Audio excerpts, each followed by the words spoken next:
Hello, welcome back to The Curious Reader. My name is Susan. The Curious Reader is held every first and third Friday at 5 p.m.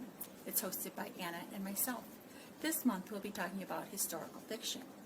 Our hope from The Curious Reader is that you venture out and try a new genre and find some interesting reads. Our first read today is A Long Puddle of the Sea by Isabel Allende. My thought is that this is Isabel Allende's best historical fiction. The story begins with the Spanish Civil War and spans oceans and continents, political upheaval. When Franco's fascists defeat the Republican Army, an emigration of thousands escaped into France. One refugee was Rosaire, a young pianist, widowed and pregnant. In 1939, Rosaire embarks on a desperate journey to Chile on board a rescue ship that is headed by none other than poet Pablo Neruda. My favorite quote from Pablo Neruda is this: "Someday, somewhere, anywhere, unfailingly you will find yourself, and that, and only that, can be the happiest or the bitterest hour of your life." I admire how Isabel Allende tells exceptional stories and weaves in history throughout.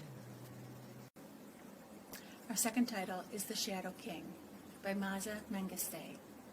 It's an evocative novel set during Mussolini's 1935 invasion of Ethiopia. The Shadow King takes us back to World War II, casting light on the women soldiers who were left out of history. With the threat of Mussolini's army, recently orphaned Heyrut struggles to adapt to her new life as a maid. What follows is an exploration of female power, with Heyrut as the fierce voice at heart. Maza brings life into complicated characters on both sides of the battle line, shaping an exploration of what it means to be a woman at war. Last but not least is Lacuna by Barbara Kingfisher. This was a long-awaited novel of the dangerous era for artists.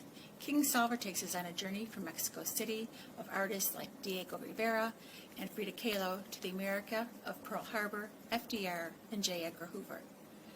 The Lacuna is a poignant story of Harrison Shepard, a man pulled between two nations. One day Harrison is mixing plaster for Diego Rivera, and he discovers a passion for Aztec history and meets the exotic Frida Kahlo.